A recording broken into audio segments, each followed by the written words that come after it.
بسم الله الرحمن الرحيم إن الحمد لله نحمده ونستعينه ونستغفره ونعوذ بالله من شرور أنفسنا ومن سيئات أعمالنا من يهده الله فلا مضل له ومن يضلل فلا هادي له وأشهد أن لا إله إلا الله وحده لا شريك له وأشهد أن محمدا عبده ورسوله يا أيها الذين آمنوا اتقوا الله حق تقاته ولا تموتن إلا وأنتم مسلمون يا أيها الناس اتقوا ربكم الذي خلقكم من نفس واحدة وخلق منها زوجها وبث منهما رجالا كثيرا ونساء واتقوا الله الذي تساءلون به والأرحام إن الله كان عليكم رقيبا يا أيها الذين آمنوا اتقوا الله وقولوا قولا سديدا يصلح لكم أعمالكم ويغفر لكم ذنوبكم ومن يطع الله ورسوله فقد فاز فوزا عظيما أما بعد فإن أصدق الحديث كتاب الله وخير الهدي هدي محمد صلى الله عليه وعلى آله وسلم وشر الأمور محدثاتها فإن كل محدثة بدعة وكل بدعة ضلالة وكل ضلالة في النار أيها الناس إخوانا في الدين أعزكم الله.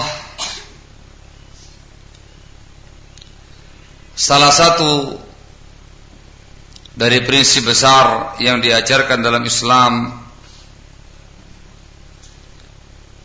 dan itu merupakan satu pondasi utama dari pondasi tegaknya agama ini,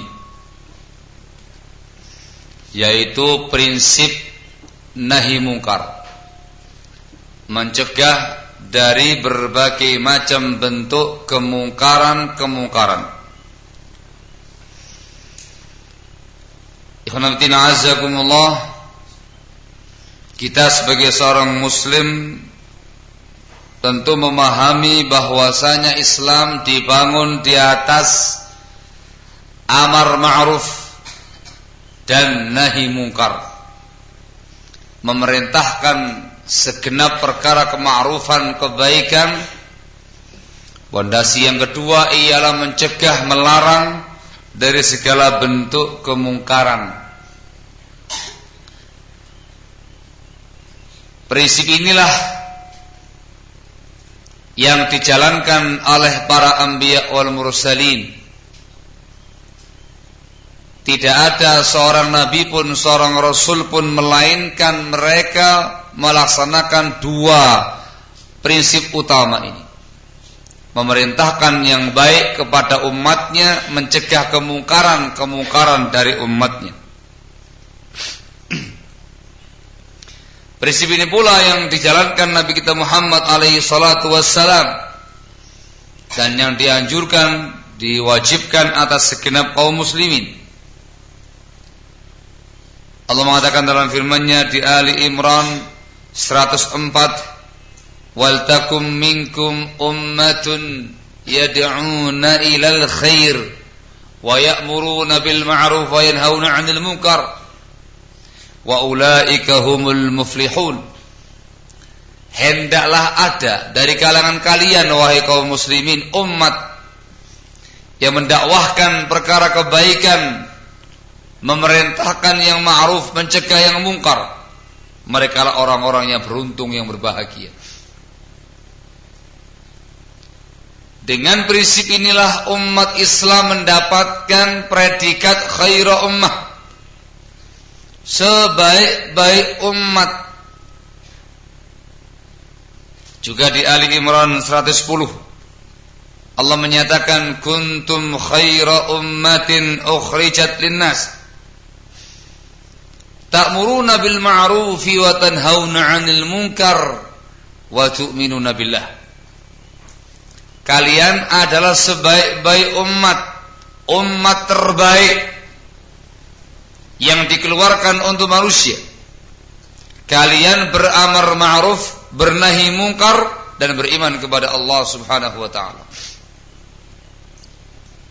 Dengan prinsip inilah Islam itu jaya. Dengan prinsip inilah Islam itu menang. Dengan prinsip inilah akan tersebar semua kebaikan.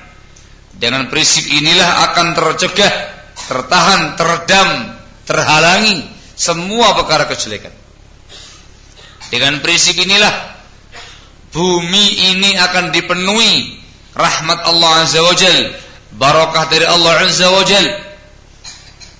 Dengan prinsip inilah bumi ini akan dijauhkan dari amarah Allah, dari murka Allah, dari iqab hukuman Allah, dari azabnya Allah Subhanahu wa ta'ala. Ikhwanatina azakumullah, kemungkaran itu jumlahnya sangat banyak, ragamnya pun juga sangat banyak. Ada kemungkaran-kemungkaran yang sifatnya pelanggaran adab. Ada kemungkaran yang sifatnya pelanggaran akhlak. Ada pula kemungkaran yang masuk dalam kerangka kemaksiatan, kefasikan yang membuat orang tadinya saleh menjadi fasik. Ada pula kemungkaran yang masuk dalam kerangka penyimpangan ibadah. Penyimpangan ibadah yang tadinya orang itu beribadah di atas bimbingan sunnah, bimbingan Rasulullah SAW, ternyata dia terjatuh dalam berbagai macam penyimpangan, kebid'ahan. Pelakunya pun mungkin bisa sampai pada tingkat disebut sebagai ahlul bid'ah.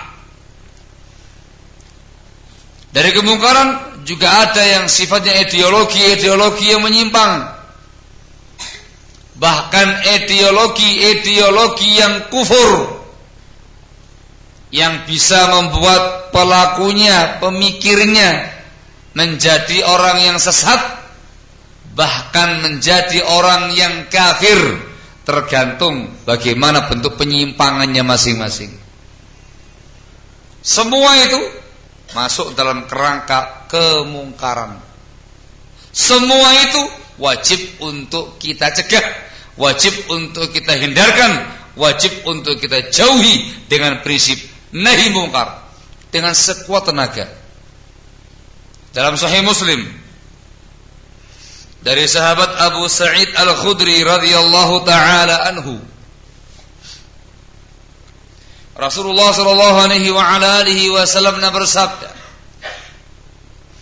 "Man ra'a minkum munkaran falyughayyirhu biyadihi, fa illam yastati' fa bilisanihi, fa illam yastati' fa biqalbihi, wa dzalika adhaful iman."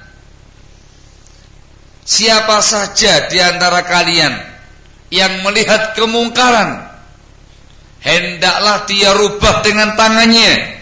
Kalau enggak sanggup maka dengan lesannya. Kalau enggak sanggup maka dengan hatinya. Itu selemah-lemah iman. Perintah untuk taghyirul munkar, merubah kemungkaran dengan berbagai macam upaya, dengan tangan, perbuatan, dengan lesan, ucapan, dengan hati, itu minimal. Prinsip yang dibebankan kepada segenap umat Islam yang memiliki ilmu tentang kemungkaran tadi, yang mengetahui itu perkara yang mungkar. Siapa saja. Ini prinsip. Apalagi barakallahu fikum, kalau kemungkaran tersebut sudah meluas, menyebar di tengah-tengah masyarakat kaum muslimin, maka upaya pencegahannya, upaya pengingkarannya harus lebih ditingkatkan lagi. Semua pihak harus saling gotong royong, bahu-membahu untuk mencegah kemungkaran tadi, sebab sudah merata, sudah meluas, menimpa banyak lapisan masyarakat. Kalau dibiarkan, maka yang muncul adalah azabnya Allah Subhanahu wa ta'ala. Rasul mengatakan dalam sabdanya dalam Sunan Tirmidzi, datang dari sejumlah sahabat, kata Rasulullah sallallahu alaihi wasallam, la ta'murunna bil ma'ruf wa la tanhaunna 'anil munkar. Sungguh-sungguh hendaklah kalian beramar ma'ruf, memerintahkan yang baik, dan sungguh-sungguh hendaklah kalian bernahi mungkar, mencegah kemungkaran-kemungkaran. Aw la yushiku ayya'umallahu biiqabin min, atau kalau tidak, hampir saja Allah akan meratakan kalian dengan hukuman daripadanya.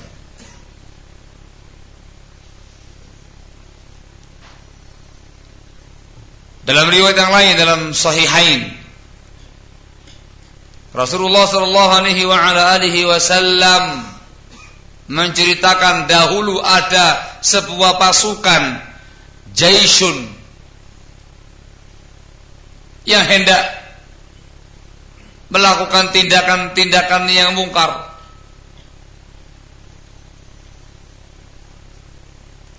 Ketika mereka datang di sebuah tempat di padang yang luas di muka bumi ini, maka ditenggelamkan oleh Allah Azza wa Jal mereka semua ke dalam perut bumi, dari mulai pasukan yang paling ujung depan sampai pasukan yang ujung belakang. Khusifa bi awwalihim wa akhirihim.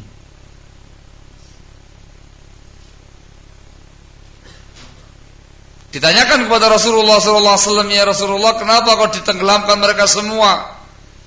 Padahal di tengah-tengah mereka ada aswaquhum wa man laysa fihim. Ada orang-orang yang biasa ke pasar, enggak tahu menau dengan urusan mereka. Ada orang-orang yang terlibat dengan mereka. Disebutkan akan dibinasakan mereka semua tadi, dari mulai pasukan ujung sampai pasukan belakang. Nanti di yaumul qiyamah dibangkitkan dengan niatnya masing-masing. Intinya, kalau sudah kemungkaran menyebar luas, tidak ada yang mencegah, maka akan datang azabnya Allah Azza wa Jal, hukuman dari Allah Azza wa Jal, dan azab tadi akan menimpa semua pihak yang terlibat kemungkaran dan berimbas kepada orang di sekitarnya yang tidak ikut campur dengan kemungkaran tadi. Walaupun nanti di yaumul qiyamah dibangkitkan dengan niatnya masing-masing. Disebutkan dalam lafaz yang lain, Rasul mengatakan, na'am idza kathrul khabath. Iya, mereka semua akan dibinasakan ketika yang namanya kerusakan, kekejian sudah terlampau banyak dan sudah merata. Maka semuanya akan terkena azabnya. Maka lebih bersemangat lagi, lebih bersungguh-sungguh lagi untuk melaksanakan nahi mungkar ketika kemungkarannya meluas.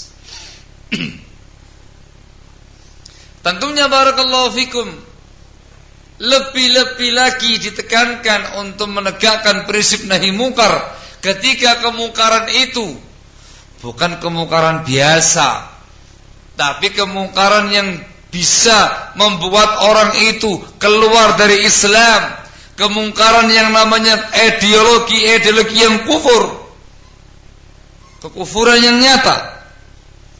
di saat yang sama meluas, merata di tengah-tengah masyarakat. Skalanya bukan skala regional, tapi skala nasional, bahkan internasional. Kemungkarannya mendunia, ada di mana-mana.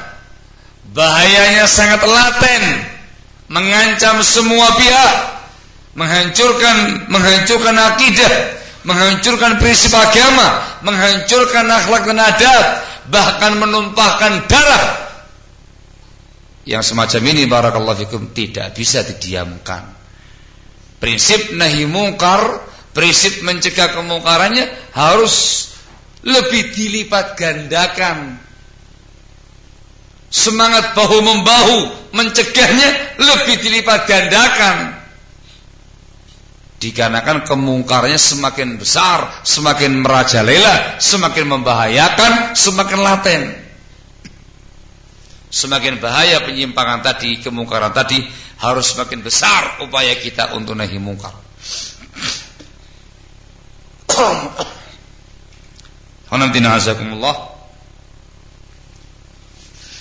Di antara kemungkaran yang saya gambarkan terakhir tadi, kemungkaran yang luar biasa, bukan kemungkaran biasa.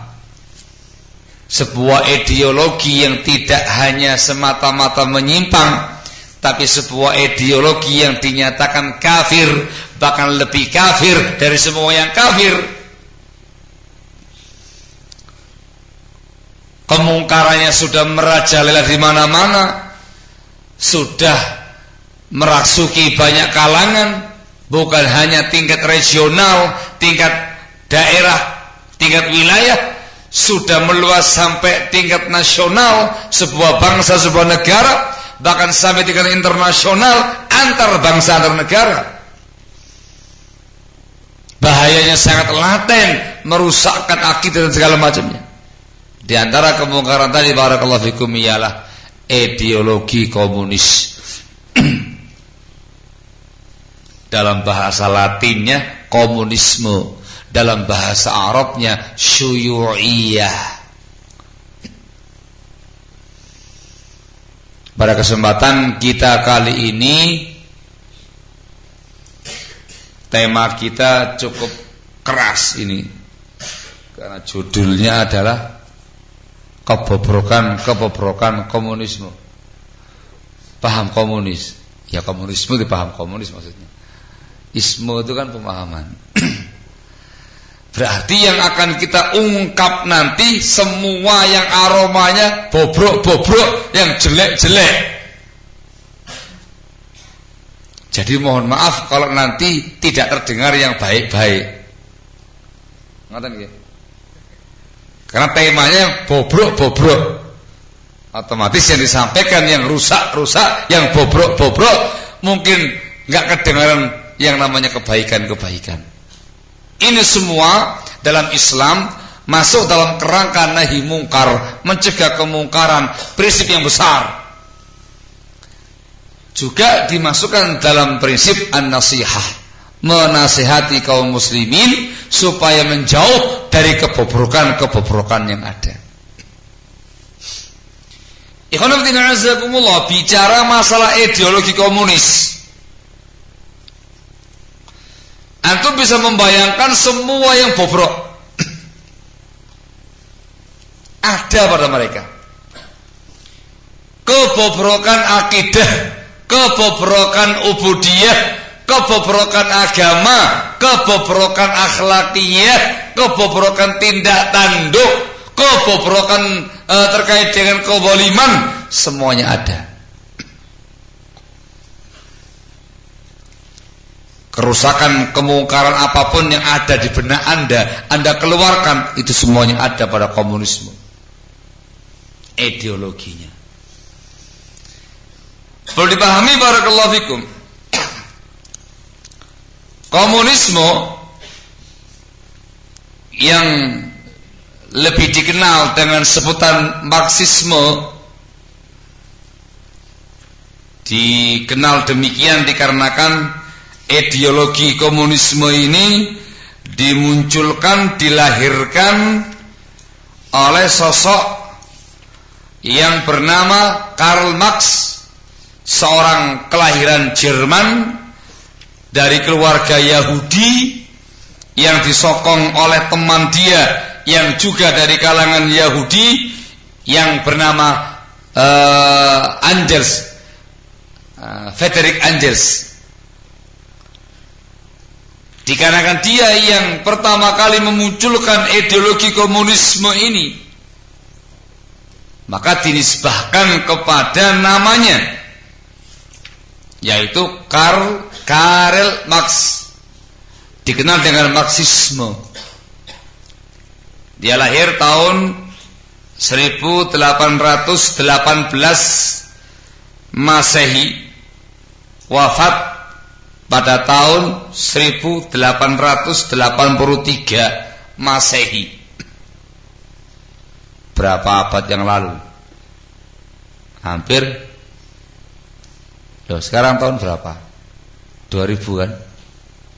Ya hampir 200-an tahun yang lalu. 2 abad yang lalu. Komunisme juga dikenal dengan sebutan Leninisme, dinisbahkan kepada tokoh-tokoh pembaharu mereka yang memiliki kekuatan power, kekuatan dan kekuasaan yang namanya Lenin, sehingga dikatakan Leninisme. Juga dikenal dengan sebutan Stalinisme, dinisbahkan kepada tokoh pembaharu mereka yang lain yang juga tidak kalah terkenalnya di antara mereka yang namanya Stalin.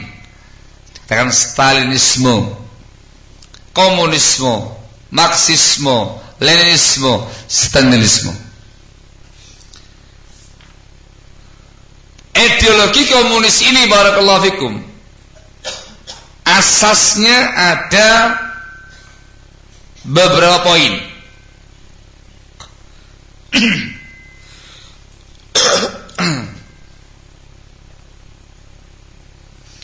Mereka mengatakan nu'minu bi thalathah wa nakfuru bi thalathah. Ini edisi Arabnya. Mereka sih bahasa Jerman, bahasa Soviet, bahasa Rusia. Kami beriman dengan 3 perkara dan mengkufuri 3 perkara. Mereka beriman dengan Karl Marx, mereka beriman kepada Lenin, mereka beriman kepada Stalin. Ini 3 Tuhannya mereka, tokoh-tokoh pendiri dan pembaharu ideologi komunis. Kami mengkufuri 3 perkara, kata mereka. Kami mengingkari adanya Allah, kami mengingkari adanya agama, dan kami mengingkari adanya kepemilikan individu untuk urusan dunia. Allah tolak, agama tolak, kepemilikan individu tolak, semua milik bersama.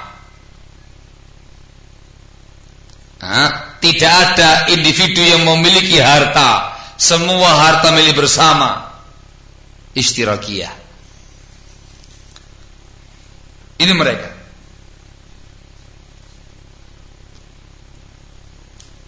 Di antara ideologi mereka yang begitu masyhur, mereka menyatakan la ilaha, tidak ada Tuhan, tidak ada sesembahan, namanya ateis, ateisme. Mereka menyatakan Allah diniyah. Tahu Allah diniyah kan? La din, tidak ada agama, anti agama. Ideologinya namanya Allah diniyah. Mereka menyatakan yang namanya agama itu sama kayak opium bagi masyarakat. Tahu opium? Sejenis narkoba, sejenis narkotika yang membahayakan masyarakat. Agama sama kayak itu. Dan yang ketiga mereka mengatakan al-hayatu madah, hidup itu hanya materi.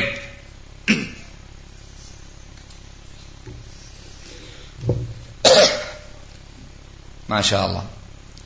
Dari ini saja ya kawan, kita bisa membongkar kebobrokan ideologi komunis dengan begitu panjang, begitu lebar. Tuhan mereka ada 3. Karl Marx, Lenin, dan Stalin. Mereka ini makhluk atau sesembahan? Makhluk, manusia mereka ini. Mereka menuhankan manusia. Dalam Islam barakallahu fikum, ini merupakan kekufuran yang amat sangat nyata. Betul? Ayo Pak. Terlebih lagi mereka mengatakan la ilaha, ateis, tidak ada Tuhan, tidak ada sembahan, dikecualikan 3 orang tadi. La ilaha illa Marx, Stalin, Lenin. Tidak ada sesembahan kecuali Marx, Stalin, Lenin. Mengingkari semua sembahan-sembahan yang ada. Sehingga orang-orang komunis dikenal dengan komunis ateis, komunis yang anti Tuhan. Mohon maaf, secara ideologi mereka itu lebih kafir daripada iblis. Afwan, saya mohon maaf kalau agak kasar bahasanya, karena temanya antum kebobrokan. Mohon maaf, ini ideologinya komunis yang menyatakan semacam itu lebih kufur daripada iblis. La'anahullah, iblis yang dilaknat oleh Allah Azza wa Jal, yang dikutuk oleh Allah Azza wa Jal. Tahu iblis? Tahu namanya? Makhluk Allah yang paling kafir itu iblis. Secara ideologi, orang-orang komunis ateis lebih kafir daripada iblis. Kenapa demikian? Iblis itu masih meyakini adanya Allah. Bahkan iblis itu meyakini rububiyah Allah, yakin Allah yang menciptakan dia, Allah Rabb-nya. Masih meyakini kekuasaan Allah, kemuliaan Allah, sifat-sifat kemuliaannya Allah Azza wa Jal. Itu iblis. Sementara komunis ateis mengingkari semua tadi. Iblis ketika diminta untuk sujud penghormatan kepada Nabiullah Adam alaihi salatu wassalam, menolak. Betul? Akhirnya Allah Azza wa Jal kutuk dia.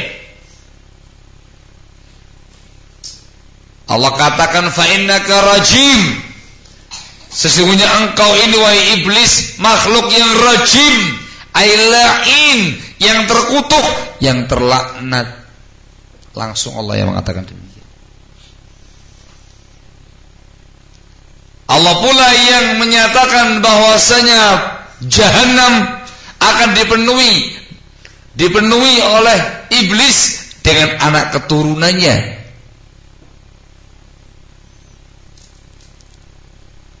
Ketika itu iblis laknatullahi alaih menyampaikan sumpah serapahnya di hadapan Allah Azza wa Jal untuk menyesatkan Bani Adam. Dalam sumpahnya itu, dalam pernyataannya itu, menyebut Allah Azza wa Jalla dengan Rabbi fa'anzirni ila yaumi yub'atsun. Wahai Rabbku, memanggil Allah dengan Rabbun. Wahai Rabbku, tangguhkanlah masa hidupku sampai pada hari mereka dibangkitkan. Minta supaya umurnya panjang sampai kiamat. dipenuhi. Qala fa innaka minal mudharin. Ya, kamu akan ditangguhkan hidupmu sampai hari kebangkitan. Dia mengatakan lagi, Rabbi fabima aghwaytani. Wahai Rabbku, dengan sebab engkau telah menyesatkan aku akan menghias-hiasi mereka perkara yang mungkar ini. Itu iblis. Fabi izzatika la ughwiyannahum ajma'in. Dengan izzahmu ya Allah, menyebut sifatnya Allah Azza wa Jalla yang mulia. Dengan izzahmu ya Allah, aku akan menyesatkan Bani Adam ini semuanya. Itu iblis.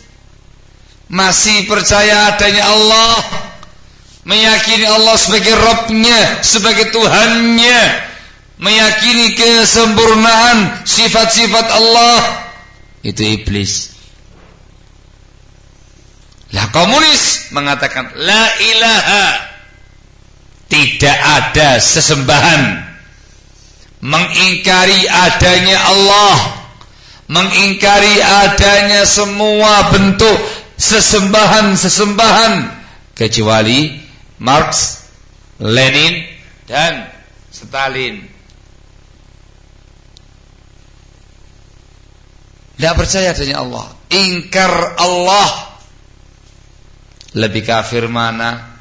Komunis, ateis, ataukah iblis? Jawabannya komunis, ateis. Terus mau bicara apa lagi ya, Ikhwan? Kalau ada sebuah ideologi yang lebih kafir daripada iblis, apakah ada yang lebih bobrok, lebih parah daripada ini? Hah? Apakah ada lagi yang lain?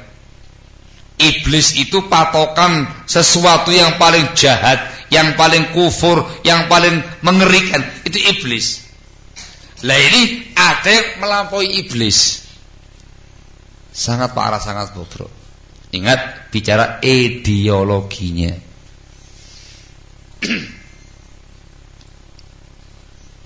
Pernah dengar yang namanya Fir'aun?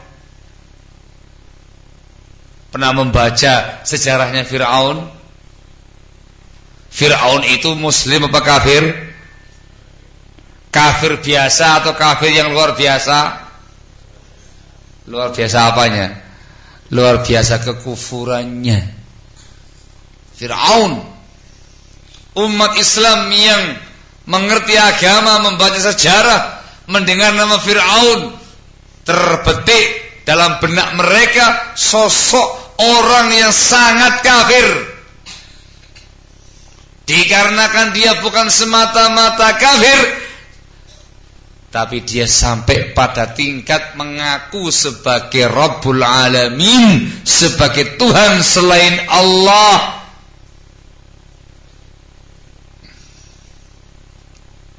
Yang ini mengalahkan iblis.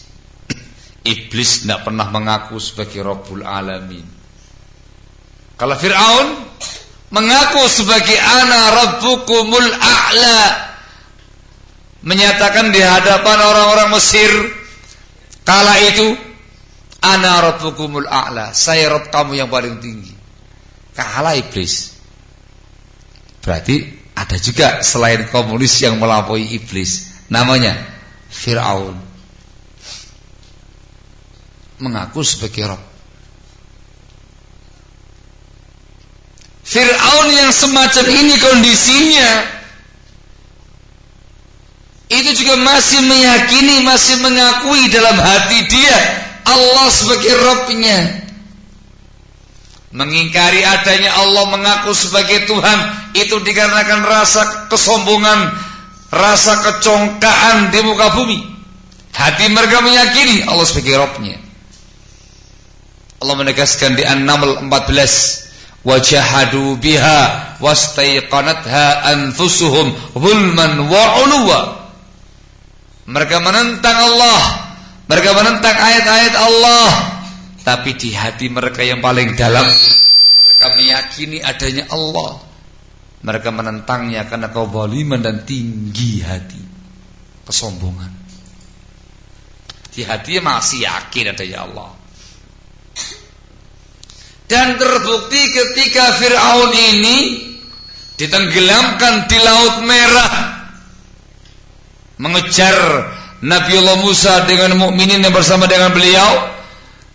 Nabiullah Musa membukakan tongkatnya ke lautan, terbelah menjadi jalan yang kering, dilalui oleh Nabiullah Musa dan kaum muslimin yang bersama dengan beliau. Dibuntuti oleh Fir'aun. Begitu Nabiullah Musa sudah menyeberang lautan yang sebelah sana, ditenggelamkan Fir'aun dan tentaranya oleh Allah Azza wa Jalla. Kala itu, di kondisi yang semacam itu, Fir'aun sempat insaf, sempat taubat. Amantu bima amana bi Banu Israel. Aku beriman dengan apa yang diimani oleh Bani Israel. Beriman dengan adanya Allah. Tapi telat. Waktunya sudah telat. Sudah close pintu taubatnya, tertutup pintu taubatnya. Tapi taubatnya Fir'aun ini sudah sangat penting untuk menjelaskan kepada kita, dia sesungguhnya meyakini adanya Allah, percaya adanya Allah Rabbul Alamin. Pengakuan dia sebagai Tuhan kesombongan saja. Fir'aun tahu, bahkan sempat mau tobat tapi telat. Lah yang namanya ideologi komunis gak tobat-tobat, masih menyatakan la ilaha, tidak ada sesembahan. Mohon maaf, komunis ateis itu lebih kafir daripada Fir'aun dalam bab ini. Fir'aun yang melampaui iblis, yang berani mengatakan ana rabbukumul a'la, komunis melampauinya lagi. Fir'aun tobat dan meyakini adanya Allah. Komunis ateis gak tobat-tobat, masih dengan ateismenya, mengingkari adanya Allah, mengingkari adanya Tuhan. Secara ideologi lebih kafir daripada iblis, daripada Fir'aun.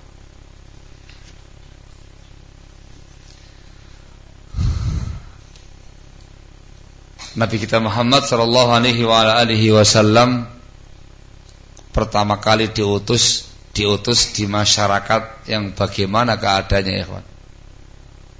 Nabi Muhammad diutus sebagai seorang nabi, sebagai seorang rasul, kan diutus kepada kaumnya dari kalangan suku Quraisy. Bagaimana keadaan suku Quraisy kala itu? Loh, kok diam saja? Mereka menyembah apa? Menyembah apa? Menyembah berhala. Berhala saja atau ada lagi yang lainnya? Jawabannya, yang lain juga banyak. Mereka menyembah malaikat, mereka menyembah nabi, mereka menyembah orang soleh, mereka menyembah jin, mereka menyembah manusia, mereka menyembah batu, menyembah pohon, menyembah bintang, menyembah bulan, menyembah matahari. Ono kabeh menyembah jin. Itu masyarakat Quraisy kala itu yang dikenal dengan sebutan masyarakat berhalaisme, penyembah berhala, arca-arca. Berhala mereka yang paling besar, ada Uzza, ada Lata, ada Manat, ada Hubal, ada Nailah, ada siapa kancane? Al-Muhim. Macam-macam. Dalam Islam disebut dengan masyarakat musyrikin. Betul? Yang musyrik. Pada mereka Nabi kita Muhammad SAW diutus untuk merubah ritual ibadah mereka. Ibadahnya hanya kepada Allah semata, meninggalkan berhalaisme. Bayangkan. Mereka dahulu dikenal dengan sebutan al-jahiliyatul ula, jahiliyatun amya, betul-betul era jahiliyah yang sangat buta. Barakallahu fikum. Masyarakat berhalaisme Quraisy kala itu yang sedemikian rupa keadaannya, itu dengan yakin, dengan pasti diabadikan dalam Al-Quranul Karim, meyakini Allah sebagai Khaliknya, penciptanya, sebagai pemberi rezeki mereka, yang mengatur urusan mereka, Allah. Diabadikan dalam Al-Quranul Karim dalam banyak ayat, atau dalam surat Yunus dan surat-surat yang lainnya. Allah mengatakan, wala in sa'altahum man khalaqas samawati wal arda fasayaquluna Allah. Kalau kamu tanya mereka, wahai Rasul sallallahu alaihi wasallam, kepada kaum kamu itu, masyarakat berhalaisme itu, siapa yang menciptakan langit dan bumi? Mereka pasti menjawabnya Allah. Langsung Allah yang menciptakan. Bahkan mereka ini kaum muslimin rahimakumullah, ketika mengalami kondisi yang genting, yang mencekam, lupa dengan berhalanya, doanya hanya kepada Allah semata. Sampai lali, lupa sama Hubal, sama Manat, sama Uzza, sama Lata. Lupa sama berbagai macam arca-arca yang ada itu, lupa kepada mereka semuanya. Langsung ibadah, doanya kepada Allah Azza wa Jalla. Tapi ketika sudah selesai masa gentingnya, syirik lagi. Wa idza rakibu fil fulki da'awullaha mukhlishina lahuddin. Falamma najahum ilal barri idahum musyrikun. Idahum yusyrikun. Ketika mereka menaiki bahtera di lautan, di samudra yang luas terombang-ambing oleh ombak yang dahsyat itu, kondisi yang mencekam, yang menakutkan, Allah mengatakan da'awullaha mukhlishina lahuddin. Mereka hanya berdoa kepada Allah dengan mengikhlaskan doa ini hanya untuk Allah saja semata. Lali sama Hubal, lali sama Lata, lali sama Uzza, lalu lupa sama Manat. Doanya hanya kepada Allah semata. Ya Allah selamatkan kami, ya Allah selamatkan kami. Ini musyrikin ini. Tapi ketika Allah selamatkan mereka ke daratan, syirik lagi. Lupa dengan Allah, ingat sama Hubalnya. Ini mereka. Sesyirik apapun masyarakat Quraisy kala itu, mereka masih meyakini Allah sebagai Tuhan mereka, pencipta mereka, pemberi rezeki mereka, bahkan tempat mereka berdoa di saat-saat genting dan mencekam.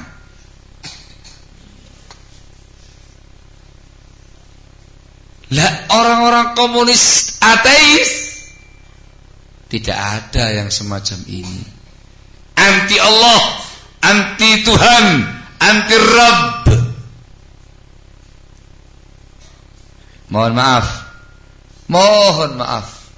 Masyarakat Quraisy, masyarakat musyrikin, masyarakat berhalaisme ini lebih mending daripada komunis ateis. Komunis ateis lebih kufur, lebih musyrik, lebih kafir dibandingkan dengan masyarakat berhalaisme tadi. Dari si ideologi ini. Barakallahu fikum. Nah, kalau semua yang parah-parah, yang mengerikan-mengerikan, sih mending dibandingkan dengan komunis ateis. Lalu apa yang diharapkan dari kebaikan ideologi yang semacam ini? Fallahul musta'an. Sehingga semua ulama, semua kaum muslimin, semua orang yang akil, yang cerdas akan menyatakan dengan tanpa ragu-ragu terkait dengan ideologi komunis ateis, ideologi yang kafir. Lahirnya dari orang kafir, dari rahimnya orang kafir, dengan ideologi yang kafir, semuanya serba kafir. Ini bukan kita gampang mengkafirkan loh ya. Emang begitu yang dihukumkan oleh para ulama. Ingkar Tuhan namanya apa ini kalau bukan kafir? Kekufuran yang sangat nyata. Lebih kafir daripada iblis, lebih kafir daripada Firaun, lebih kafir daripada masyarakat berhalaisme, penyembah arca di masa lalu. Dari sisi ini sangat bobrok. Bobrok sudah tergambar sebesar apa dan seagung apa bobroknya itu sudah. Sehingga kalau ada orang yang langsung masuk kepada ideologi komunisme ateisme, ya bukan muslim, otomatis murtad dari Islam. Dikarenakan dia akan mengingkari Allah, akan mengingkari Rasul, akan mengingkari Islam, mengingkari segala sesuatunya, otomatis akan murtad dari agamanya kalau terkena ideologi komunisme ateisme ini.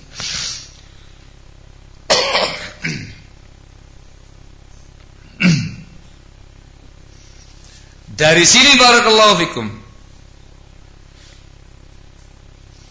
mereka ini mengingkari Allah Azza wa Jalla, yakfuruna billah, kufur kepada Allah Azza wa Jalla.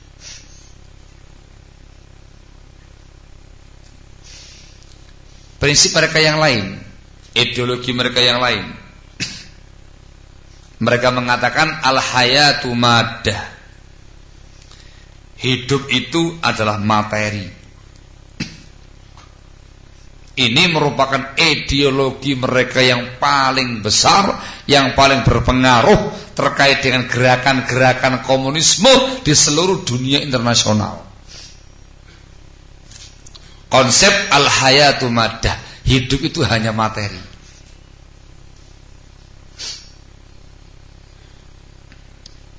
Karena prinsip ini, mereka punya ambisi untuk merebut kekuasaan dari siapapun, menjadikannya sebagai kekuatan dan kekuasaan komunis. Al-hayatu maddah. Mereka akan menempuh upaya apapun, cara bagaimanapun, walaupun zalim, walaupun sadis, walaupun kejam, untuk memperebutkan materi ini. Harta, tahta, wanita, dan semua urusan materi. Dikatakan inilah pondasi komunisme, prinsip komunisme, tujuan komunisme. Al-hayatu maddah, hidup hanya materi. Segala sesuatu yang menghalangi akan diberangus, akan dilenyapkan, akan dibantai. Ini bukan omong kosong, bukan menakut-nakuti. Ini akan kita sebutkan berikutnya insyaallah. Ini mereka al-hayatu maddah. Secara aplikasinya dalam perjuangan mereka masuk dalam kategori gerakan-gerakan reaksioner yang sangat radikal, menghalalkan segala cara untuk mendapatkan prinsip ini, al-hayatu maddah. Yang dipikir kekuasaan, kekuatan, ekonomi, materi, dan segala macamnya. Nanti akan kita bahas lebih lanjut. Yang kita inginkan aplikasinya terkait dengan bab akidah. Konsep ini barakallahu fikum yang ada pada mereka al-hayatu maddah, hidup hanya materi, mengharuskan dan membuat mereka mengingkari semua perkara gaib. Yungkiruna bil umuril ghaibiyah. Mereka mengingkari perkara-perkara gaib. Kenapa? Dikarenakan tidak materi. Maka mereka mengingkari Allah, gaib. Mereka mengingkari hari kebangkitan, gaib, merusak materi. Mereka mengingkari yang namanya alam barzakh, Tidak ada fitnah kubur, tidak ada azab kubur, tidak ada nikmat kubur. Mereka mengingkari hari akhir. Tidak ada surga, tidak ada neraka, tidak ada hisab. Semuanya perkara gaib. Diingkari sama mereka. Kenapa? Karena punya konsep al-hayatu mada. Hidup ini hanya materi. Hidup itu hanya dunia ini saja. Ini barakallahu fikum. Jauh-jauh sebelumnya, sebelum ada ideologi komunisme, jauh-jauh sebelumnya sudah ada ideologi kufur yang memunculkan paham semacam ini, bahkan diabadikan dalam Al-Quran. Dahulu itu ada yang namanya sekte Dahriyah. Namanya sekte Dahriyah. Sekte kafir namanya Dahriyah. Hidup itu hanya duniawi. Diabadikan dalam Al-Quranul Karim. Di dalam surat Al-Jathiyah, Allah subhanahu wa ta'ala mengabadikan ideologi mereka ini. Allah mengatakan dalam firman-Nya, wa qalu ma hiya illa hayatuna dunya namutu wa nahya wa ma yuhlikuna illa dahr. Kata mereka. Mereka mengatakan tidak ada kehidupan kecuali kehidupan dunia kami ini. Kami mati dan hidup ya di dunia ini. Tidak ada yang membinasakan kami kecuali masa. Wa ma yuhlikuna illa dahr. Kalimat ini yang diambil oleh para ulama untuk melabeli mereka dengan sekte Dahriyah. Dahr. Ini mereka sudah ada dalam Al-Quranul Karim. Dikarenakan mereka ini punya prinsip demikian, otomatis muncul pemahaman batil yang baru. Mereka punya pemahaman reinkarnasi. Semua akan kembali lagi kepada semula. Di antara keyakinan Dahriyah disebutkan oleh Al-Hafidh Ibnu Katsir dalam tafsirnya rahimahullah ketika menafsirkan ayat di atas, wa qalu ma hiya illa hayatun dunya ila akhir. Beliau mengatakan ini pemahaman Dahriyah. Di antara akidah mereka ialah bahwasanya bumi ini, dunia ini akan berubah sebagaimana sedia kala berputar kembali ke masa lalu pada setiap 36.000 tahun sekali. Setiap 36.000 tahun sekali kembali lagi. Nol lagi. Yang dulu baik lagi. Terus sampai antum sekarang tahun berapa? 2017 Masehi. Ada yang sebelum Masehi. Berapa puluh tahun, Pak? Sebelum Allah alam ya sudah puluhan ribu tahun. Jangan-jangan sudah mau habis. Allah. Begitu nanti habis, baik lagi. Terus baik lagi. Terus baik lagi. Terus demikian. Jadi kalau antum ada seseorang yang mati tahun 2017, dia lahir tahun 90. Nanti akan muncul lagi tahun 90 sampai 2017. Muncul lagi antumnya itu nanti. Nongol lagi. Itu namanya tanasukhiyah, reinkarnasi. Bukan jelmaan, asli reinkarnasi. Antumnya akan muncul lagi. Bukan antum menjelma di anjing atau enggak. Itu mereka. Dan itu pemahaman kufur.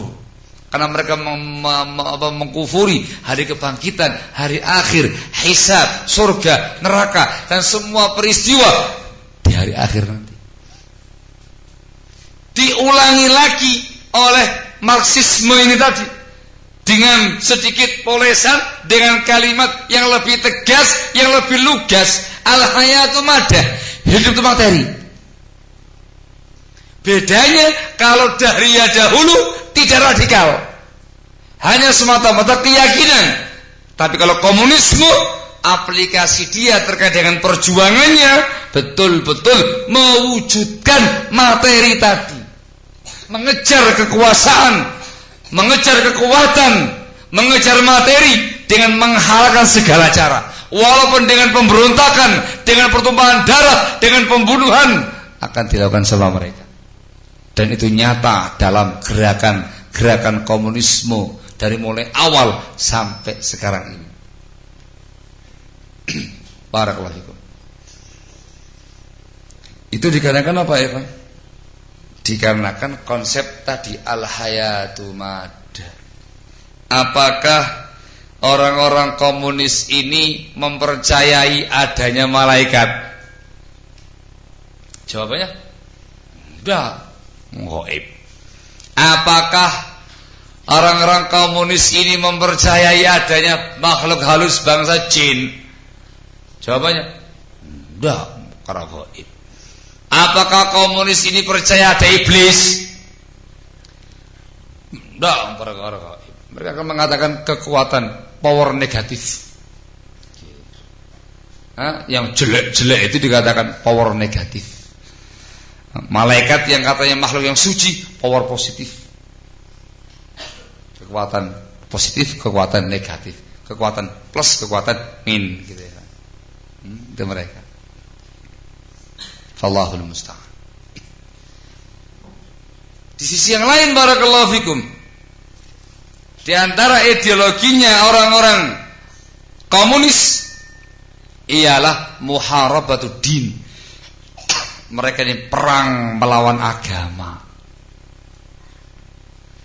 Agama itu adalah opium bagi masyarakat, merusak masyarakat.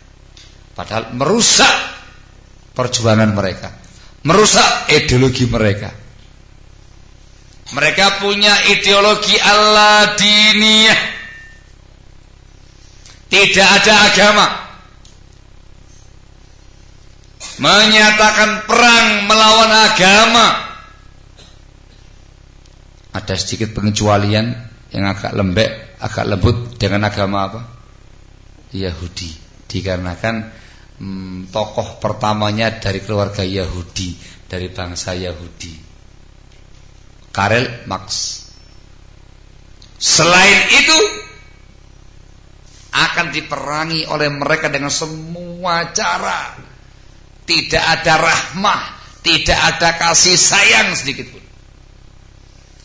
Perlu dipahami barakallahu fikum, kemunculan sosok Karl Marx dengan paham komunisme dan marxismenya itu muncul ketika terjadi di masa dia kekuasaan kaum Kristiani.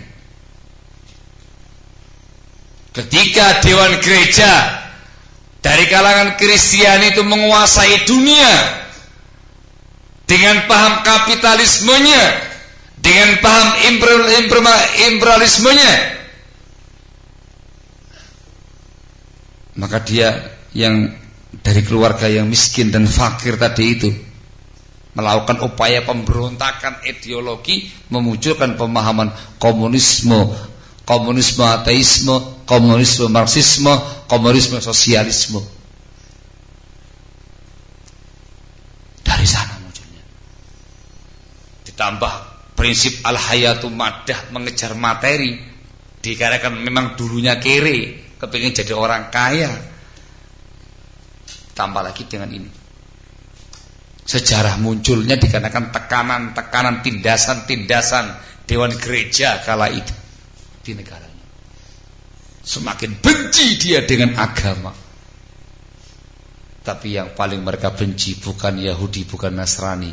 Yang mereka paling benci adalah dinul Islam, agama Islam.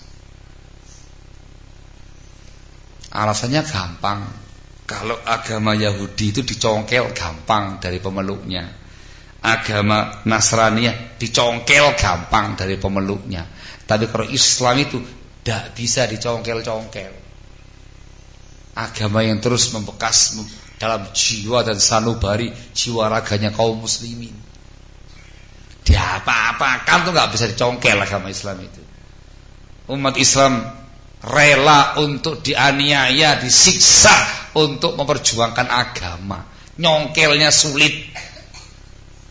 Tapi kalau agama gampang urusannya. Sehingga ketika mereka mencanangkan muharabatud din, perang agama atau perang melawan agama, yang pertama kali mereka maksud adalah agama Islam. Ini afwan ya, jangan dipahami membangkitkan isu sara ini. Bukan. Ini menjelaskan tentang ideologinya komunis. Mau tidak mau ya harus kita sampaikan realita yang ada. Nah, itu kenyataannya. Komunisme anti agama, tapi yang lebih anti lagi, mereka anti dengan agama Islam. Alasannya sih sesungguhnya mudah. Dikarenakan agama Islam ini mereka pandang sebagai penghalang besar suksesnya perjuangan komunisme, marxisme, leninisme, stalinisme. Kalau yang lainnya gampang, Yahudiyah mendukung, Nasraniyah backup, agama yang lain manut, agama Islam dan kaum muslimin tidak terima. Jadi kadang-kadang faktor ideologinya tadi yang kufur, muslimin yang punya iman menolak, sehingga mereka memandang yang namanya Islam ini betul-betul penghalang utama laju pertumbuhan komunisme, pertumbuhan marxisme yang ada pada mereka. Maka mereka pun melakukan upaya besar-besaran untuk menumpas Islam wal muslimin.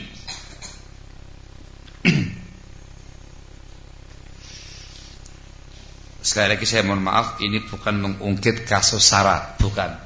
Semata-mata untuk mengungkit sejarah saja. Jas merah jangan sekali-kali merupakan sejarah.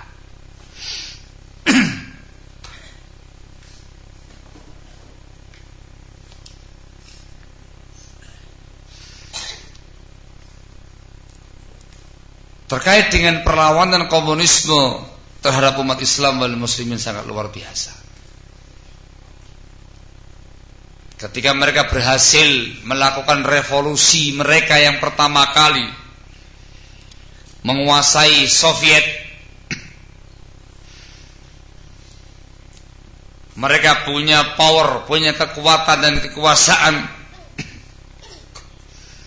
Di antara upaya mereka untuk membumi hanguskan Islam wal muslimin ini sangat besar dan sangat luar biasa. Melakukan segala macam cara. Di antara upaya mereka adalah upaya radikal anarkis. Tercatat dalam sejarah perjuangan komunisme. Ini yang di luar negeri sana ya Pak. Mereka terbiasa melakukan pembantaian terhadap individu muslim atau sekelompok muslim atau jumlah besar kaum muslimin. Namanya al-ibadah dengan hamzah, ibadah al-jamaiyah, pembantaian massal, namanya genosida. Tercatat dalam sejarah pada tahun 1934 Masehi di wilayah Turkistan, orang-orang komunis ketika itu mereka membantai sejumlah 100.000 muslim, 100.000 muslim dari berbagai macam kalangan, dari kalangan pejabat, dari kalangan cendekia, dari kalangan saudagar, dari kalangan petani, dari kalangan alim ulama, dari kalangan tokoh masyarakat, dibantai 100.000 jiwa muslim di Turkistan tahun 1934.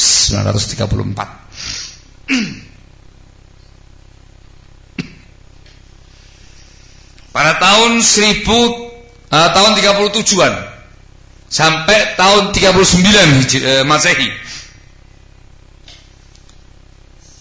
Rusia yang sudah menjadi negara komunis kala itu, dulu Soviet sekarang Rusia, menangkap kurang lebih 500.000 muslim. Dan banyak lagi pihak yang lain. Pihak-pihak yang dahulu mereka tugaskan di beberapa instansi pemerintah ditangkap. Sebagian besar dilenyapkan, di bumi hanguskan. Sebagian yang lain dibuang di daerah Siberia yang tidak tahu kemana arahnya, ya, dibuang. Pada tahun 50 Masehi mereka membantai sejumlah 7.000 muslim. Pada tahun 34 yang sebelumnya juga mereka mengusir sejumlah 300.000 muslim. Pada tahun 19 Masehi dari wilayah Turkistan sejumlah 2,5 juta muslim, mereka semuanya mengungsi, lari dari sana, menyelamatkan diri dari keganasan, keberingasan komunis yang ada di Soviet kala itu. Belum lagi tempat-tempat yang lain,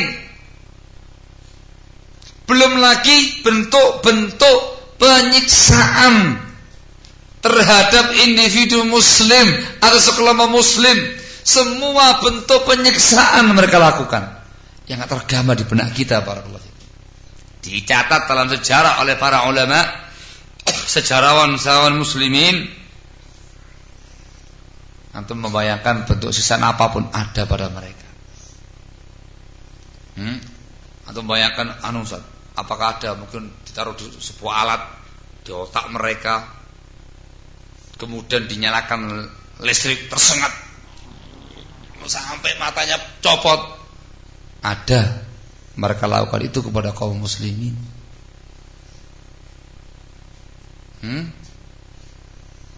Ada yang lebih kejam lagi mungkin, Ustaz.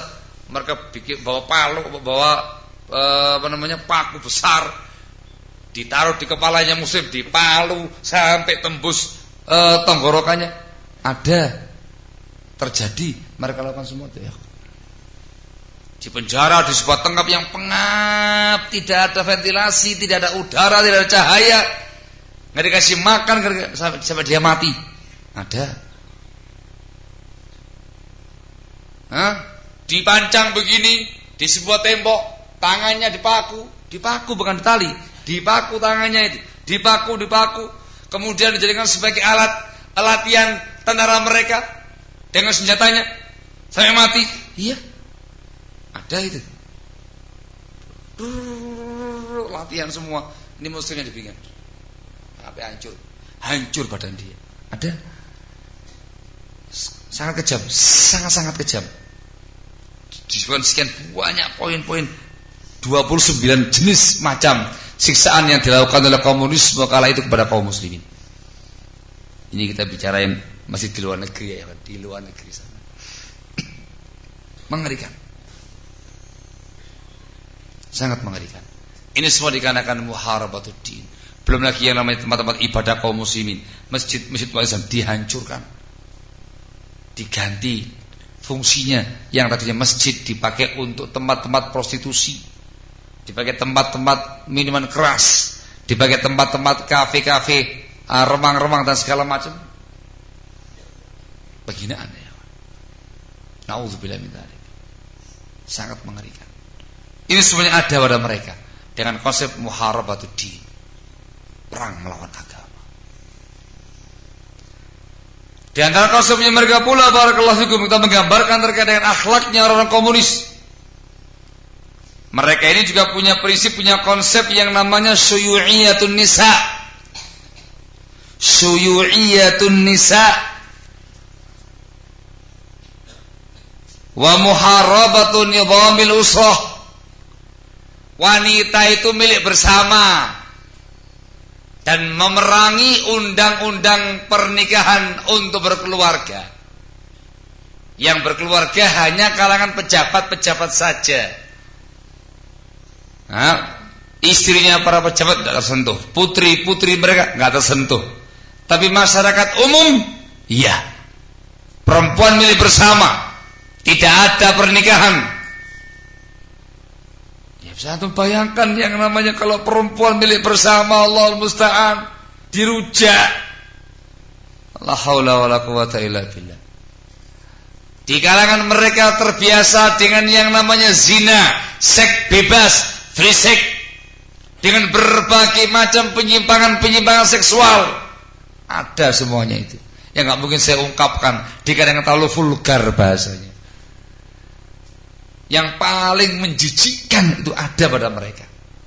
Dikarenakan konsep syuyu'iyatun nisa tadi itu.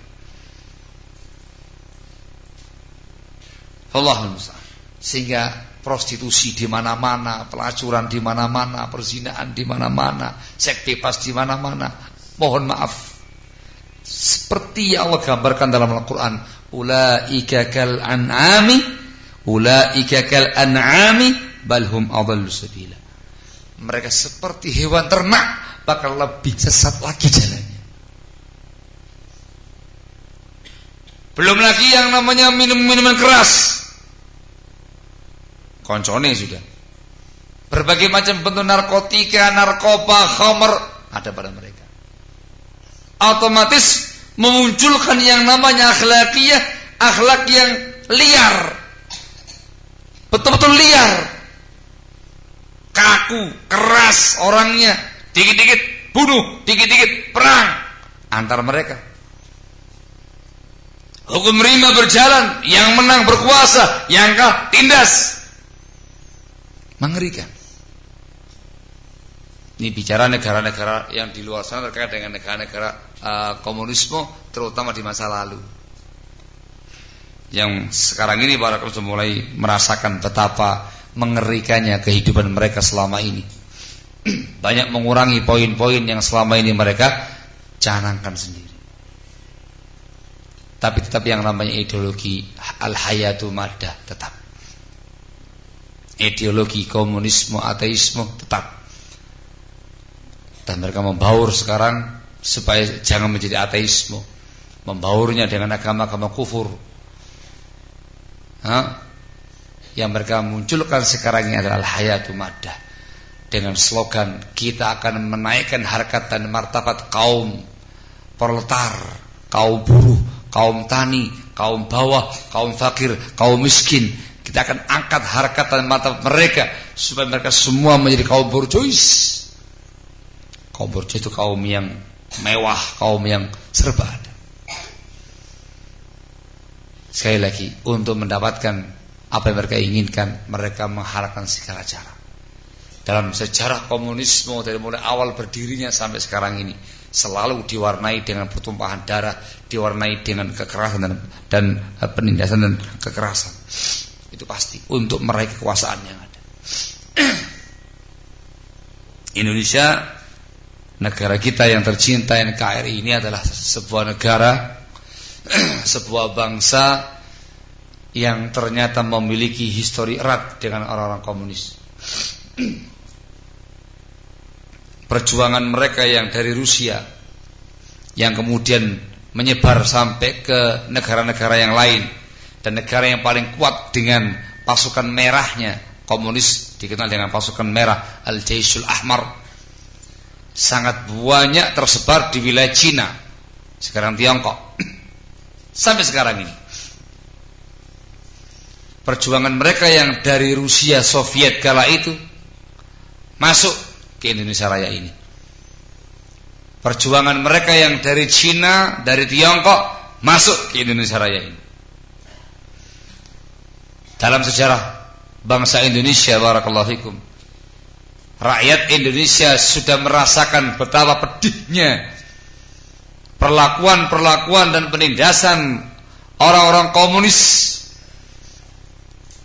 Upaya-upaya pemberontakan mereka terhadap NKRI terulang sampai 3 kali. Ketika di sana sedang melakukan berbagai macam upaya perjuangan revolusi komunisme di Soviet, Indonesia masuk. tercatat pada tahun 28 Masehi. Aksi komunisme pertama pecah di Indonesia. Upaya untuk merebut kekuasaan dan kekuatan negara Indonesia. Gerakan-gerakan 28 Masehi. Yang saya sebutkan pembantaian itu kan tahun 34, tahun 19, tahun-tahun itu Indonesia pecah. Moyang-moyang kita dahulu, mungkin belum sampai moyangnya, masih mbah-mbah kita dahulu ya. Atau mungkin ya mbah betul. Kita udah tua nih. Bapak kita sudah mbah-mbah. Mbahnya kita sudah, Masya Allah, masih mendapati masa itu. Sejarah hitam komunisme Indonesia ini. Terulang lagi tahun 48 Masehi. Itu ketika komunisme internasional sudah merambah luas. Bukan hanya di Rusia, tapi juga di Jerman, juga di Yugoslavia, di Kuba, bahkan di Cina. Itu yang paling banyak sampai sekarang ini. Perjuangan 48 mereka dari Cina sumbernya, dari Tiongkok sumbernya. Benang merah, tentara merah komunis Indonesia, benang merahnya sampai ke Tiongkok. Instruksi langsung dari sana. Pecah kasus Madiun tahun 48. Kembali warga negara Indonesia merasakan kepedihan gerakan-gerakan komunisme yang tadi. Jas merah, jangan sekali-kali melupakan sejarah. Terulang yang ketiga kalinya. Itu bukan jumlah yang sedikit. Ketiga kalinya di Indonesia Raya ini, dengan gerakannya lebih terkenal lagi, gerakan G30S, gerakan 30 September tahun 65. Jelas PKI, Partai Komunis Indonesia. Ridho nggak ridho terserah, itu kenyataannya. 3 kali Pak, bukan cuma sekali. Kalau cuma sekali aku udah lupa ini.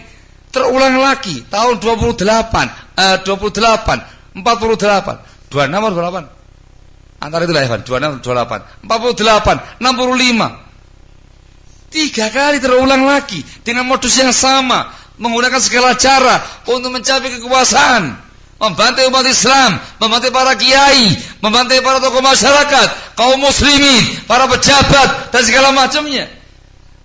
Bahkan membantai dan menyiksa dengan siksa yang mengerikan tokoh-tokoh tentara-tentara kita. Mohon maaf, bukan kemudian mengungkit luka lama, tapi ini adalah mengungkap sejarah supaya kita semuanya paham bahwanya komunisme itu terus menggeliat. Jangan dikira habis di Indonesia, di luar negeri sana paham komunis itu sangat menguasai bangsa. Rusia masih kuat dengan paham komunisme, sumbernya. Cina, Tiongkok merajalela. Tempat-tempat yang lain yang juga banyak komunismenya, bahu-membahu untuk kembali membangkitkan revolusi komunis jilid yang kesekian. Jangan melupakan sejarah. Indonesia sangat kental dengan gerakan komunisme. 3 kali terulang dalam sejarah. Jangan mengatakan tidak mungkin tahun 2017, tidak mungkin, sudah tidak ada. Nah, para ulama kita, para pengamat-pengamat sejarah, dan juga para ulama-ulama muslimin, tokoh-tokoh muslimin yang sedunia ini, terus mengamati gerakan ini. Gerakan mereka sekarang lebih rapi, lebih profesional, lebih terselubung, lebih membahayakan. Dikarenakan sekarang ini dari kalangan orang-orang komunis, mereka masuk ke semua lini-lini kehidupan masyarakat. Jadi nggak vulgar langsung kami komunis langsung nyerang. Nggak, wis 3 kali keok. Terselubung. Mereka masuk ke parlemen-parlemen negara. Saya nggak mengatakan cuma Indonesia, hampir seluruh negara-negara yang lain masuk ke parlemen-parlemen yang ada, menempatkan orang-orangnya entah di eksekutif, di yudikatif, legislatif, dimasukkan semua di sana. Di Indonesia ada. Jangan dikira tidak ada. Ada. Dan besar. Mereka masuk dalam dunia seni. Ini yang semenjak zaman dahulu kala mereka masuk ke dunia seni di masyarakat seniman. Dulu sampai yang namanya lirik lagu yang punya masyarakat diambil sama mereka. Lagu genjer-genjer itu. Nah, yang diplesetkan menjadi ganyang jenderal. Itu sih plesetannya orang-orang mereka. Padahal itu seninya masyarakat. Masuk di grup-grup band, masuk di dunia kesenian, masuk di dunia remaja, pemuda-pemuda remaja, masuk di tempat-tempat perusahaan-perusahaan, masuk pabrik-pabrik, masuk, semuanya masuk. Langsung menyerap. Jangan merasa aman dengan adanya para pegawai-pegawai, karyawan-karyawan yang bersumberkan dari negara-negara basis komunis. Terlalu banyak sejarah di masa lalu beberapa negara yang langsung dikuasai oleh komunis dengan cara semacam ini. Satu negara awalnya tenaga kerja, begitu mereka sudah sangat kuat, tiba-tiba langsung bawa dengan senjata menguasai negara yang ada, takluk di tangan mereka dengan cara semacam itu. Negara yang lain langsung berubah mengikuti ekonominya orang komunis, mata uangnya orang komunis dan segala macamnya. Negara diatur oleh orang komunis, satu negara.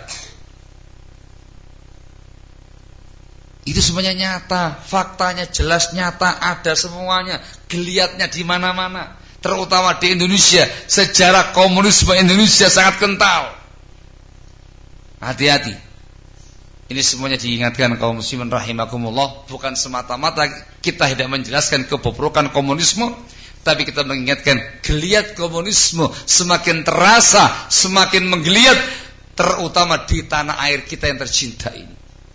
Maka kaum muslimin harus betul-betul waspada dengan gerakan-gerakan yang ada, ideologi-ideologi yang ada. Waspada selalu. Cara untuk mengantisipasi harus semakin kuat dalam mengkaji bimbingan agama. Tafaqquh fiddin. Kaum muslimin dituntut untuk mengkaji bimbingan agama Islam, akidah Islam, ibadah Islam, akhlak Islam, muamalah Islam, adabnya Islam, supaya jangan sampai termakan oleh ideologinya orang-orang komunis. Jangan goyah akidah mereka, iman mereka dengan ini semuanya. Yang kedua, digalakkan dakwah ilallah, penyuluhan dakwah kepada masyarakat kaum muslimin, dipahamkan tentang amar ma'ruf dan nahi mungkar, prinsip-prinsip kema'rufan yang diamalkan, kemungkaran yang dicegah dan dihindari. Tegakkan prinsip dakwah ilallah, tegakkan prinsip amar ma'ruf nahi mungkar, dan terus waspada dengan gerakan-gerakan yang ada. Terus waspada, jangan sampai lengah. Dan yang terpenting adalah bersinergi dengan para penguasa terkait dengan bab ini. Muslimin punya adab, muslimin punya akhlak, muslimin sangat mematuhi hukum terkait dengan perkara yang sangat positif.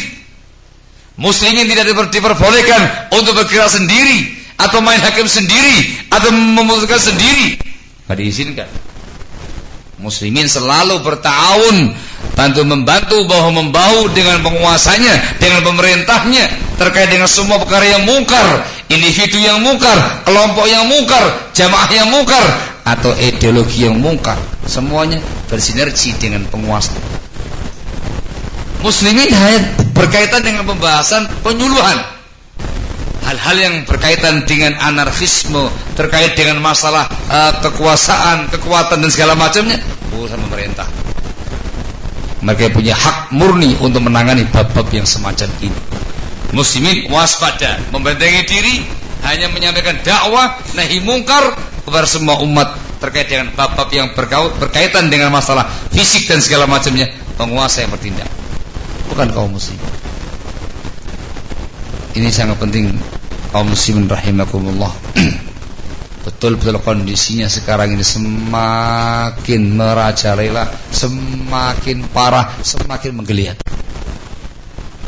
maka umat Islam harus bersiap siaga dengan iman mereka, dengan amal soleh mereka, bersiap siaga dengan iman dan takwa mereka, bersiap siaga dengan dakwah Islamiyah yang mereka tampilkan di tengah-tengah masyarakat, bersiap siaga dengan prinsip amar ma'ruf nahi mungkar dengan cara yang baik, dan terus berkoordinasi dengan semua lapisan masyarakat, berkoordinasi dengan penguasa kita, dengan pemerintah kita terkait dengan hal-hal yang tidak diinginkan yang akan terjadi terkait dengan bab-bab fisik atau anarkis atau yang semisalnya. Barakallahu fikum. Hanya berdoa kepada Allah Azza wa Jalla, semoga tidak lagi terjadi peristiwa keempat di Indonesia Raya ini. Cukup sudah 3 kali terjadi di negeri tercinta ini, supaya jangan muncul kembali yang keempat kalinya. Cukuplah ayah-ayah kita, kakek-kakek kita, buyut-buyut kita yang merasakannya. Kita sebagai generasi penerus harus paham sejarah untuk mewaspadainya dan terus berupaya dan berdoa kepada Allah Azza wa Jalla, jangan sampai menimpa kita apa yang telah menimpa orang-orang tua kita, apa yang telah menimpa kakek-kakek nenek-nenek kita dan buyut-buyut kita. Barakallahu fikum. Ini ikhwan fillah azakumullah, sesungguhnya secara global hal-hal yang berkaitan dengan masalah kebobrokan komunisme, dari mulai ideologinya sampai terkait dengan tindak tanduk dan akhlakiyah mereka, betul-betul rusak. Dan bahkan terkait dengan bab ekonomi pun juga rusak. Mereka yang selama ini slogannya mengangkat harkat dan martabat kaum proletar, kaum bawah, untuk menjadikan mereka sebagai kaum borjuis, kaum yang mewah, kaum yang di atas, pada kenyataannya mereka semua hanya dijadikan sebagai alat saja, diperalat untuk sebagai pasukan-pasukan merahnya komunis untuk mendapatkan kekuasaan dan kekuatan. Begitu mencapai tampuk kekuatan, yang akan menjadi kaum borjuis hanya papan atas, hanya kaum elit, melawan borjuis untuk menjadi borjuis, memperalat kaum proletar untuk nantinya juga masih sama sebagai kaum proletar. Na'udzubillah min dzalik. Sehingga rusak segala sesuatunya, rusak akidahnya, rusak keimanannya, rusak prinsipnya, rusak agamanya, rusak ubudiyahnya, rusak amaliyahnya, rusak muamalahnya, rusak akhlaknya, rusak adabnya, rusak segala sesuatu. Ketika komunisme itu berjaya, semoga tidak demikian keadaannya. Barakallahu fikum. Ikhwan fillah azakumullah, sebuah kenyataan yang tidak bisa kita lupakan, tidak bisa kita ingkari. Namun sungguhnya kenyataan yang cukup miris. Sebuah fenomena di mana kenyataan di mana ternyata masih banyak sekali umat Islam yang termakan dengan ideologi komunisme ini. Ya kalau sekarang nggak terang-terangan mengatakan komunisme, tapi satu perjuangan dengan mereka semua, masih banyak umat Islam yang termakan dengan ini semuanya. Ini yang sangat miris. Dalam keadaan begitu jelas, begitu gamblang kerusakan mereka secara akidah sampai perkara akhlakiyah. Namun nyatanya ya masih seperti itu. Sebab yang paling utama, kenapa masih banyak umat Islam yang termakan oleh mereka, terbuai oleh slogan-slogan mereka? Sebab yang paling utama adalah jahlul muslimin bidinihim wa bu'duhum an dinihim. Banyak sekali umat Islam yang tidak memahami agama Islam ini, yang masih jahil tentang agama Islam ini. Masih banyak kaum muslimin yang sejauh-jauhnya dari prinsip-prinsip bimbingan Islam yang mulia ini. Bahkan banyak umat Islam yang telah menyimpang, tersesat dari Islam yang mulia ini, dari Siratal Mustaqim. Banyak sekali umat Islam yang semangat agamanya keropos, terjangkiti penyakit hubud dunia, cinta dunia, harta, tahta, wanita dan yang lain-lainnya. Lemah akidah, lemah iman, lemah prinsip, lemah amal, sehingga dengan mudah dimasuki oleh berbagai macam ideologi yang mungkar, bahkan ideologi yang kufur sekalipun. Na'udzubillah min dzalik. Itu kenyataan yang ada. Bahkan banyak dari kalangan umat Islam yang sampai pada tingkat fobi dengan keislamannya, benci dengan keislamannya, tidak suka dengan keislamannya, bahkan mengintimidasi Islam wal muslimin, menyudutkan Islam wal muslimin, bahkan perang melawan Islam wal muslimin dengan statement-statementnya yang tajam-tajam itu, dengan makalah-makalahnya, dengan hal-hal yang dia punya. Banyak yang demikian. Sedikit sekali dari kalangan kaum muslimin yang ada ini yang masih berpegang teguh dengan agamanya, masih kokoh akidahnya, masih kuat keimanannya, masih kuat ubudiyahnya, masih bagus akhlak dan muamalahnya. Sedikit sekali. Ini yang membuat kaum muslimin rahimakumullah masih banyak kejadian di sana sini di mana ideologi yang mungkar semacam ini masih tersebar luas di kalangan umat Islam, di kalangan kaum muslimin. Belum lagi kaum muslimin rahimakumullah, banyak dari kalangan umat Islam, terutama pemuda-pemudi Islam yang sudah banyak melupakan sejarah masa lalu, atau senang sejarah, tapi sejarah yang ada sudah dibelak-belokkan, sudah dirubah-rubah, sudah diputar-balikan faktanya, sehingga yang hak jadi batil, yang batil jadi hak. Ditambah lagi banyak umat Islam, terutama muda dan mudinya, terpengaruh dengan gaya hidupnya orang-orang kafir, budaya kebarat-baratan, narkoba di mana-mana, seks bebas di mana-mana, dekadensi moral di mana-mana. Muslimin itu semua. Ini sebetulnya asbab katsirah, asbab yang cukup banyak kaum muslimin rahimakumullah yang membuat umat Islam mudah termakan oleh berbagai macam ideologi yang ada yang menyimpang, bahkan yang kufur semacam ini. Maka sekali lagi, upaya untuk menghadapi ini semua adalah iman dan amal saleh, iman dan takwa. Kita perbaiki akidah kita, perbaiki keimanan kita, perbaiki keislaman kita. Kita tingkatkan amal saleh kita kepada Allah Azza wa Jalla, tingkatkan takwa kita kepada Allah Azza wa Jalla. Perintah agama kita kerjakan, larangan agama kita tinggalkan, istiqomah di atasnya. Insyaallah taala makar apapun dari makar-makar musuh Islam tidak akan berefek sedikit pun kepada kita kaum muslimin. Allah mengatakan dalam firman-Nya di Ali Imran, wa in tasbiru wa tattaqu la yadurrukum kaiduhum syai'a.